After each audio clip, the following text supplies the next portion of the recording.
Ya, assalamualaikum warahmatullahi wabarakatuh. Untuk pertemuan kali ini kita masih tetap laksanakan kuliah secara daring, dan pada pertemuan kali ini kita akan membahas tentang pesan percakapan ya. Pesan percakapan ini, masuk di pertemuan ke-8. Teman-teman, di sini ada beberapa subtopik yang akan dibahas, namun saya seperti biasa akan, menyampaikan sebagian dari subtopik ini dan sisanya teman-teman belajar mandiri. Oke, dan kita akan membahas mulai dari pengertian terlebih dahulu, teman-teman. Nah, percakapan ya. Percakapan itu apa sih ya? Kalau di sini dikatakan percakapan adalah inti dari komunikasi interpersonal. Saking intinya, si percakapan ini banyak dikategorikan oleh peneliti ya, yang berpikir bahwa kata dari percakapan ini itu merupakan sinonim dari komunikasi interpersonal sendiri. Jadi percakapan itu justru ya kata lain dari komunikasi interpersonal. Banyak yang menyebut seperti itu oleh peneliti. Makanya disebut inti nih dari materi ini semuanya justru kita di percakapannya itu, karena komunikasi interpersonal itu tidak lepas dari berkomunikasi dengan dua orang atau lebih, pasti ada percakapan di sana. Nah, percakapan di sini ini bisa didefinisikan sebagai interaksi sosial informal ya, di mana peran dari pembicara dan pendengar itu saling bertukar gitu ya, di bawah manajemen yang saling bekerja sama. Nantinya tuh ada pertukaran peran yang masing-masing peran itu bekerja sama untuk memenuhi satu sama lainnya. Nah, di sini kita akan berbicara tentang prinsipnya nih. Ada prinsip dari conversation atau percakapan itu. Pertama, percakapan itu merupakan sebuah proses yang berkembang. Jadi teman-teman, di sini ada tahapan dalam percakapan itu. Di sini dikatakan bahwa ya, percakapan ini terdiri dari 5 stage atau 5 tahapan. Ya. Pertama opening, kemudian feed forward, business, feedback, dan closing. Nah, opening, bahasa Indonesia adalah pembukaan. Di sini adalah langkah awal membuka percakapan. Kita bisa menggunakan menyapa dengan kata-kata semacam hai, apa kabar kamu kalau ketemu langsung, atau juga di chat WA. Kita pasti kayak nanya dulu kabar, halo Kak, apa kabar kamu? Halo, ini Atef gitu kan. Kalau dia belum nge-save nomor kita, misalkan baru kenalan gitu kan. Itu salah satu cara tahapan yang paling umum digunakan untuk membuka percakapan. Tapi pembukaan ya, mungkin aja tidak hanya verbal tapi juga bisa non verbal. Kayak senyuman, ciuman, jabat tangan kan bisa dengan non verbal. Saat kita memulai percakapan bisa aja senyum dulu kan, atau kayak misalkan salam dulu. Sebelum memulai bahkan perkenalan diri kita salaman dulu. Setelah sentuhan terjadi halo, setelah salam gitu kan, itu juga sama. Dan di sini ada beberapa referensi nih dalam pembukaan ya, biar teman-teman ada gambaran kalau pembukaan itu gimana aja sih gitu, atau yang sering kita lakuin apa aja. Di sini ada referensi diri. Jadi pembukaan ini di sini tentang kayak ngobrolin tentang diri Anda. Jadi kayak contohnya tuh saat ngebuka obrolan bisa langsung dengan nama Anda, pangkatannya, pangkat apa, misalkan, "Halo, nama saya Atef, saya mahasiswa Universitas Majalengka," misalkan. Nah, di situ kan Anda nyebutin pangkat Anda sebagai mahasiswa, gitu kan. Atau juga kan teman-teman kalau perkenalan kepada dosen gitu ya, saat pertama kali chat, itu kan kadang-kadang ada namanya referensi diri sebagai mahasiswa. "Assalamualaikum Bapak, nama saya misalkan Atef, kelas A, semester 2 misalkan, ingin menanyakan tentang satu dan lain hal." Nah, ketika kamu tidak seperti itu, maka akan ditegur oleh dosennya. Bahkan kan di sini juga masuk kepada referensi diri itu adalah nomor seri. Nomor seri itu bisa aja NPM gitu ya, atau dan lain sebagainya yang umum, sebagai nomor identitas. Kemudian yang selanjutnya ada referensi lain, kayak ngomongin dulu sesuatu yang lain, kayak sebelum membuka percakapan Anda bisa ngomongin dulu, orang lain gitu ya, yang di sini yang tidak mengomentari ras gitu ya, yang tidak mengolok-olok gitu, kayak langsung aja kayak, "Hai, kamu tahu nggak?" Misalkan gitu, "Si ini," gitu, "aku temennya si ini loh," gitu. Atau juga misalkan ngomongin benda dulu atau pertanyaan, "Kamu suka nggak, eee, sweater itu?" Gitu, "Saya suka sweater itu," gitu. Atau juga kayak, "Bukankah kita pernah bertemu?" Gitu, "di pestanya si Charlie," gitu. Itu juga sama aja, bukannya kita pernah ketemu ya yang di acara kampus atau acara HMPS yang itu loh," gitu, yang gabungan antara univ-univ sewilayah 3 Cirebon. Itu kan referensi lain. Kalau ngomongin yang ketiga, ini ada referensi relasional, kayak ada hubungan gitu. Nah, di sini tuh kayak kamu, mengatakan sesuatu tentang Anda berdua, jadi ingin membangun hubungan gitu ya. "Bolehkah saya membelikan Anda kopi?" Ini artinya kan kamu mau membangun sesuatu kedekatan nih. "Maukah kamu berdansa?" Juga sama aja. "Bolehkah saya bergabung dengan Anda?" Ini ada hubungan yang dibangun, yaitu hubungan kedekatan. Kemudian yang terakhir adalah referensi konteks. Ini menyatakan tentang konteks fisik, sosial, psikologi, budaya, dan temporal. Kayak kalau temporal itu kan kayak kaitannya dengan waktu gitu ya. "Apakah Anda punya waktu?" Gitu. "Sebentar, bisa nggak saya ganggu dulu waktunya sebentar?" Ini juga sama temporal, tapi yang lainnya juga bisa kayak ngomongin budaya gitu, konteks fisik gitu kan, dan lain sebagainya. Nah, kemudian kita masuk kepada, eee, jenis-jenis pembukaan ya. Di sini dari sekian jenis pembukaan ada pembukaan lucu, pembukaan yang ambigu gitu ya, juga ada pembukaan langsung. Nah, kalau pembukaan langsung ini menunjukkan dengan jelas minat pembicara untuk bertemu dengan lawan bicaranya. Kalau misalkan pembukaan langsung tuh nggak basa-basi, misalkan kamu ingin emang jelas-jelas berminat sama seseorang, ingin membuka sebuah hubungan, ada biasanya pembukaannya itu yang umum, ya langsung gitu. "Halo, apakah kamu ingin, minum kopi setelah makan malam?" Ketika kamu nge-chat pertama kali karena kamu ingin, mmm, membuat sebuah hubungan dengan dia, kadang-kadang kan bisa aja to the point langsung. "Halo, misalkan ini apa betul dengan Andira?" Gitu kan. Nah, si Andira ini kan seseorang yang diinginkan. "Ini aku bla bla bla, apa kamu ada waktu nggak malam ini buat minum kopi?" Gitu kan. Nah, itu pembukaan yang langsung. Nah, contohnya seperti itu ya. Kalau kita ngomongin di sini tadi baru-baru opening ya. Nah, masuk kepada yang kedua di tahapannya itu, dari tahap yang 4 ini, nah itu baru opening saya jelasin. Kemudian feed forward. Feed forward itu apa sih? Feed forward itu pernah saya bahas ya sebelumnya, bahwa ada feedback, ada feed forward. Nah, kalau feed forward itu umpan maju. Jadi kayak ngasih kisi-kisi atau sinopsis sebagai gambaran dari keseluruhan cerita yang ingin disampaikan. Kalau dibilang trailer gitu ya. Contoh gini, saya harus memberitahu Anda tentang Jack. Nah, pasti isinya itu nanti tentang Jack atau kayak ngasih kisi-kisi, "Kamu tahu nggak tentang kejadian kemarin di kelas?" Atau juga, "Kita perlu membicarakan tentang liburan kita." Nah, pasti isinya dalam, dalam perbincangan tersebut tentang liburan. Biasanya itu yang lebih, kita kenal tuh, istilah sekarang tuh spill, "Spill dong Kakak," misalkan. Jadi ngasih tahu sebagian gitu kan.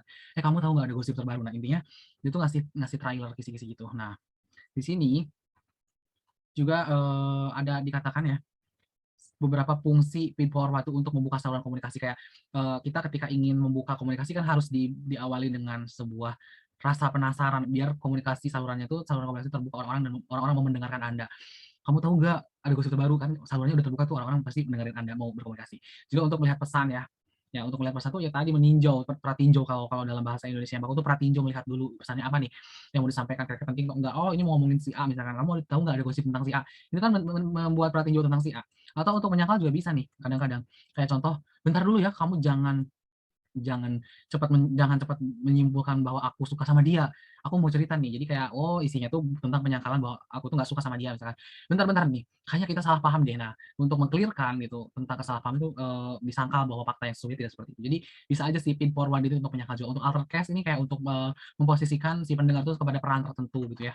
Di sini dikatakan kayak, eee, menanyakan gitu ya, menanyakan suatu pendapat gitu. Menanyakan tanggapan gitu. Misalkan di sini kalau misalkan Anda ingin pendapat tentang apa gitu ya, tentang sesuatu dan teman Anda tuh profesinya bukan sesuatu tersebut, tapi ingin pandangan sebagai itu.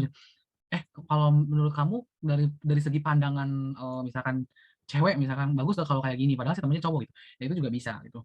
Kan di sini alter case, alter itu kan sebaliknya gitu. Case itu peran sebagai, sebagai apa, lawan dari itu, mengalter gitu ya. Gitu, jadi orangnya bukan di posisi tersebut, tapi kamu ingin memintai pendapatnya di posisi tersebut gitu, mungkin bisa dipahami ya. Kemudian di sini dikatakan, tahap selanjutnya yang ketiga tadi sudah opening kemudian di feed forward adalah bisnis. Bisnis itu intinya itu lebih kepada intinya. Nah, di intinya ini kita ngasih substansi atau fokus pembicaraan apa nih yang kita ingin tekankan gitu ya di percakapan tersebut gitu, agar tujuannya tercapai. Nah, dalam komunikasi tujuan umumnya itu ada di komunikasi interpersonal itu untuk belajar. Misalkan Anda ingin mempelajari tentang gambaran diri sendiri, itu harus berkomunikasi dengan orang lain. Untuk tahu gitu tentang banyak pengetahuan itu berkomunikasi dengan orang lain. Untuk berhubungan Anda ingin mulai sebuah pertemanan, percintaan, dan lain sebagainya itu dengan komunikasi interpersonal untuk mempengaruhi, persuasif agar orang mau melakukan sesuatu untuk Anda bermain, ini untuk bermain, sekedar bersenang-senang, Anda juga tetap harus menggunakan komunikasi dan bahkan membantu ketika Anda misalkan ingin membantu seorang teman untuk mengetahui masalahnya, itu harus berkomunikasi secara interpersonal. Bahkan termasuk di dalam sini adalah seorang psikiater untuk mengobati pasiennya harus membantu dengan komunikasi interpersonal. Nah, di sini kemudian ini ada umpan balik teman-teman. Jadi setelah, apa, tahapan yang ketiga tadi inti, itu kita lihat umpan baliknya apa gitu, ini langkah keempat. Umpan balik itu seperti kayak, apa yang kita dapatkan nih, kira-kira kita menunggu-nunggu dari, respon gitu ya, lebih ke responnya. Nah, di sini ada dimensi-dimensi umpan balik, ada positif negatif, jadi umpan balik itu bisa positif bisa negatif ya. Kita nggak mesti melulu menginginkan, sesuai dengan keinginan kita gitu, tetapi kadang-kadang di luar keinginan kita. Misalkan yang positif tuh dapatkan pujian, tepuk tangan gitu, tapi kalau negatif kan mungkin Anda bisa dapat kritikan gitu ya, atau, raut muka yang jelek gitu saat Anda berkomunikasi, yang tidak sesuai dengan Anda. Kemudian juga ada yang berfokus pada, di sini, dimensinya ada yang fokus pada orang atau fokus pada pesan. Saat kita ngobrol, umpan baliknya bisa aja dia fokusnya kepada, obrolan kita gitu ya, kayak bilang, "Oh argumen kamu bagus ya, oh pendapat kamu bagus juga ya." Nah itu kan, umpan balik yang diberikan kepada pesan kita. Tapi kalau kepada orangnya, mungkin dia lebih memperhatikan kita secara physically ya, "Oh kamu memiliki senyuman yang indah," gitu ya. "Saat kamu ngobrol, ternyata kamu saat ngomong bagus juga ya, kelihatan ganteng ya," gitu. Misalkan. Segera dan tertunda ini jelas ya, kalau segera itu kan kalau tatap muka langsung, kalau tertunda itu mungkin, eee, lebih ke mediated communication, komunikasi yang dimediasi oleh teknologi, computer mediated communication gitu. Jadi komunikasi yang dimediasi oleh komputer kayak pakai mesin elektronik kayak HP, mungkin di email dan sebagainya itu kan delay ya, nah tertunda kalau segera tetap muka langsung. Kalau pemantauan rendah dan pemantauan tinggi, itu kayak gini kalau yang responnya itu spontan dan jujur gitu ya, itu umpan balik yang dipantau rendah, artinya orang yang ngasih umpan balik tersebut tuh nggak mikir harus membalas apa, spontan aja jujur yang benar-benar dia rasakan saat itu. Tapi kalau yang umpan baliknya tinggi, yang dipantau tinggi itu disensor dulu mau ngejawab atau ngerespon tuh, gitu takut salah dan sebagainya. Maka di sini pemantauannya tuh tinggi. Contohnya itu adalah ketika Anda ngasih jawaban kepada atasan Anda atau kepada dosen itu nggak bisa sembarangan untuk ceplas-ceplos ya. Anda mungkin mau ngejawab bercandaannya pun atau pertanyaan itu bahkan harus mikir dulu kata-katanya, maka dipantau nih kata-kata Anda biar nggak salah, disebutlah pemantauan tinggi. Ada juga mendukung dan kritis, kalau mendukung support ya, kalau Anda berbicara, berkomunikasi, nah ketika Anda mensupport-nya, menghiburnya, mungkin itu bisa katakan mendukung. Tapi kalau yang kritis itu lebih kayak ketika ada seorang yang cerita dalam percakapan, lebih ke menghakimi, kayak, "Kamu tuh nggak gini, harusnya gini gini gini. Kamu sih salah, bla bla." Ini lebih ke kritis, bukannya solusi tapi malah menghakimi. Nah, langkah yang terakhir ini masih pada proses percakapan adalah closing. Closing ini penutup nih ya, penutup itu bisa juga penutup, perpisahan gitu ya. Untuk kalau di percakapan itu penutup bisa juga untuk diungkapkan sebagai rasa puas di dalam percakapan tersebut gitu. Kayak contoh, "Saya harap Anda akan segera menelpon saya ya," atau, "Saya harap, nanti kita bisa bertemu lagi," gitu ya, bisa menjadwalkan percakapan di masa mendatang kan. "Oke, nanti kita ketemu lagi ya minggu depan." Nah, kalau gitu kan itu yang positif. Tapi kalau Anda diabaikan mungkin, itu closing-nya closing dengan hasil yang kurang memuaskan gitu ya, nggak ada tanda-tanda untuk bertemu lagi, ingin, melanjutkan percakapan. Kemudian teman-teman kita masuk kepada prinsip kerjasama. Di sini ada prinsip kerjasama di dalam percakapan maksudnya ya. Nah, selama percakapan Anda harus membuat sebuah, memperhatikan 4 maksim percakapan. Maksim itu kayak semacam pepatah gitu loh. Jadi ada yang mengatakan di pepatah pertama itu tentang kuantitas gitu ya, quantity. Jadilah seinformatif yang diperlukan untuk mengkomunikasikan makna yang dimaksudkan. Jadi artinya itu, Anda harus, seinformatif mungkin itu menyampaikan apa saja yang, informasi yang seharusnya gitu. Jadi jangan memberitahukan, tidak terlalu sedikit atau juga tidak terlalu banyak informasi. Jadi harus informatif aja, singkat, padat, dan jelas, maksudnya seperti itu. Dan dalam segi kuantitasnya tuh memang berkualitas pesannya gitu ya. Nah, juga harus, berkualitas, tadi kan kuantitinya bagus, ternyata kualitas tuh dibahas lagi di sini yang kedua, bahwa yang dikatakan itu harus benar. Jangan katakan yang Anda ketahui salah, maksudnya jangan melebih-lebihkan ya, di sini jangan, membesar-besarkan gitu ya. Jangan dibuat-buat, intinya harus seperti itu. Yang hubungan nih, bicara tentang yang relevan dengan percakapannya harus sesuai dengan siapa Anda berbicara gitu. Jangan nggak nyambung gitu ya, sesuai sesuai hubungan yang dibangun misalkan antara anak dan bapaknya, antara teman dengan temannya, antara mahasiswa dan dosennya, ini relevan. Yang kedua adalah manner nih, maximnya manner. Maksudnya di sini adalah kamu harus menghindari, keambiguan, singkat dan atur pikiran Anda ke dalam urutan yang bermakna. Jadi kalau di sini itu lebih ke agar, eee, agar mudah ya, jadi maksudnya agak mudah dicerna gitu ya. Maka ini harus, menggunakan aturan manner-nya itu jelas, hindari ambigu, relatif singkat, jangan terlalu panjang. Nah, ini dianggap tidak bermanner kalau kepanjangan. Kemudian kita masuk kepada prinsip kesopanan. Nah, di dalam percakapan yang dianggap sopan itu ya yaitu ketika menggunakan kesantunan, maksim, maksud saya maksim kesantunan. Nah, di sini maksim kesantunan itu ada, beberapa poin ya yang bisa diperhatikan. Mungkin cenderung tidak memaksakan orang ketika bercakap gitu, cenderung mendahulukan orang lain sebelum dirinya sendiri. Juga memaksimalkan ekspresi persetujuan orang lain, jangan terlalu kayak banyak, ketidaksetujuannya, jadi harus diminimalkan. Jarang memuji diri sendiri, gitu ya. Lebih banyak memuji orang lain gitu. Memaksimalkan ekspresi setuju dan meminimalkan ketidaksetujuan. Memaksimalkan simpati dan meminimalkan perasaan antipati. Jadi kalau orang yang sering ngelakuin gini gitu dalam percakapan berarti dia memang tingkat kesopanannya tinggi. Sebaliknya semakin dia kurang poin-poin yang saya sebutkan ini, tingkat kesopanan dalam conversation atau dalam percakapan itu kurang gitu. Dan prinsip dialog. Nah, ini masuk kepada pembahasan selanjutnya, ada dialog teman-teman. Sebenarnya ada kata monolog nih ya. Monolog itu di mana satu pembicara gitu ya, satu orang berbicara dan yang lain mendengarkan tanpa ada feedback, tanpa ada, kesalingan atau tidak ada balas-membalas. Sementara gitu ya, kalau dikatakan dialog itu kebalikan dari monolog. Jadi terjadi 2 arah. 2 arahnya itu ya setiap orang adalah pembicara dan pendengar. Jadi saat si pembicara berhenti, nanti orang kedua yang tadinya mendengarkan jadi pembicara dan si pembicara pertama tadi jadi pendengar, kayak gitu. Saling, penerima dan pengirimnya. Maka di dalam dialog itu ya, ada prinsip-prinsipnya, pengambilan giliran atau turn taking. Turn taking itu kayak menyela nih, cara yang menyela tuh ada di sini, prinsip-prinsipnya apa aja. kita ngomongin di sini ada isyarat pembicara. Nah, saat Anda lagi bicara nih sebagai pembicara itu ada isyarat 2 nih, untuk mempertahankan atau menyerahkan giliran. Tapi ketika Anda ingin mempertahankan ngomong, maka Anda kayak bisa bilang, apa ya, di sini dibilang ada tanda-tanda tertentu isyaratnya, kayak dengan menarik napas secara terdengar untuk menunjukkan bahwa Anda masih memiliki banyak hal untuk dikatakan. Jadi kayak napas panjang ketika, ngobrol gitu ya, di tengah-tengah ada narik napas, dan itu artinya Anda siap untuk ngomong lagi gitu, makanya napas dulu. Tapi juga di sini contoh lainnya adalah menghindari kontak mata dengan pendengar. Artinya jangan dulu ditatap ketika Anda udah menatap pendengar seperti pernah dikatakan dulu ya, di apa ya, di konteks nonverbal ya kalau nggak salah dibahasnya, ketika kita natap orang lain, sebenarnya kita udah ngasih isyarat kalau mereka gilirannya ngomong. Tapi di sini hindari kontak mata agar, tidak ada indikasi bahwa Anda memberikan giliran bicara. Atau juga ketika Anda jeda tuh ya disambung dulu sampai kata-kata lain, atau gitu ya, itu tandanya Anda lagi berpikir untuk mencari topik lain dan nggak mau berhenti gitu. Isyarat pendengar nih, ketika Anda jadi pendengar dan ingin mau masuk kepada pembicaraan, Anda bisa langsung ngomong gitu atau interupsi, "Saya ingin mengatakan sesuatu," gitu ya.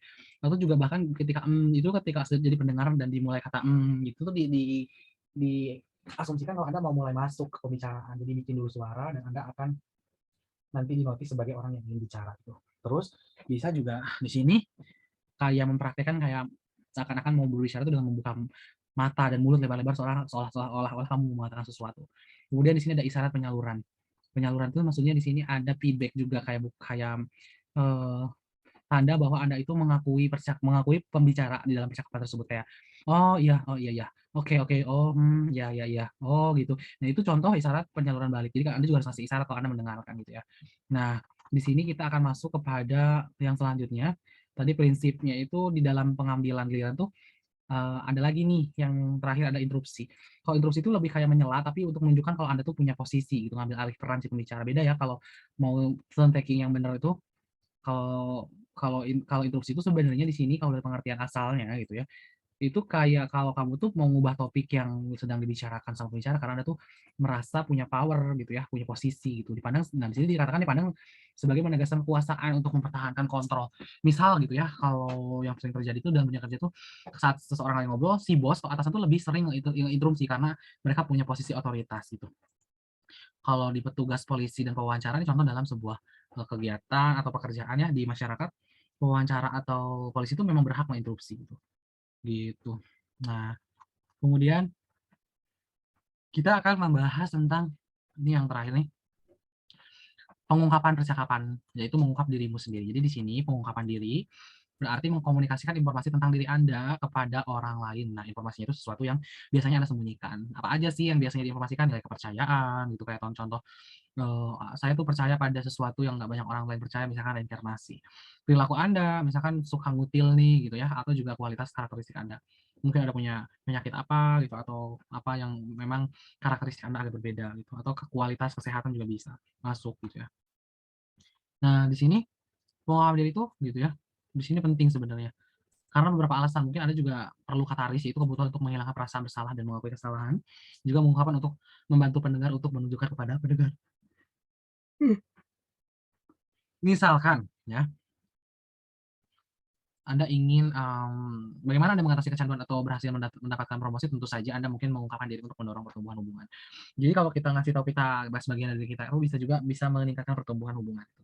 Nah, karena di sini gitu ya dikatakan nih, pengaruh dalam pengungkapan diri itu, apa aja sih gitu ya. Di sini dikatakan ada faktor paling penting gitu ya, adalah siapa Anda. Jadi orang yang, cenderung ekstrovert mengungkapkan mengungkapkan diri lebih banyak daripada yang introvert.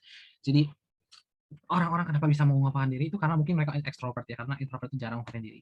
Faktor selanjutnya adalah budaya. Di sini budaya itu beda-beda dalam mengungkapkan diri. Kalau Amerika tuh kurang suka ya terlalu banyak terbuka tentang diri kita sendiri, lebih baik dikit gitu ya, sementara orang-orang lain gitu ya.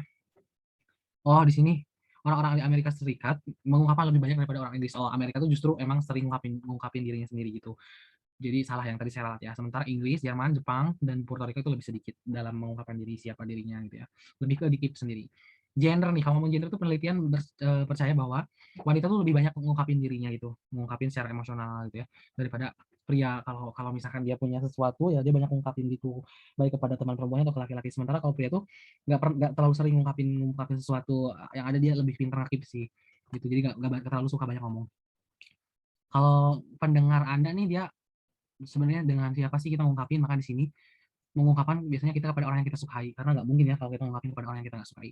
Kemudian topiknya nih, nah topik yang kita mau pengungkapan diri itu banyak sebenarnya, bisa tentang kehidupan seks, situasi keuangan Anda, dan lain sebagainya gitu.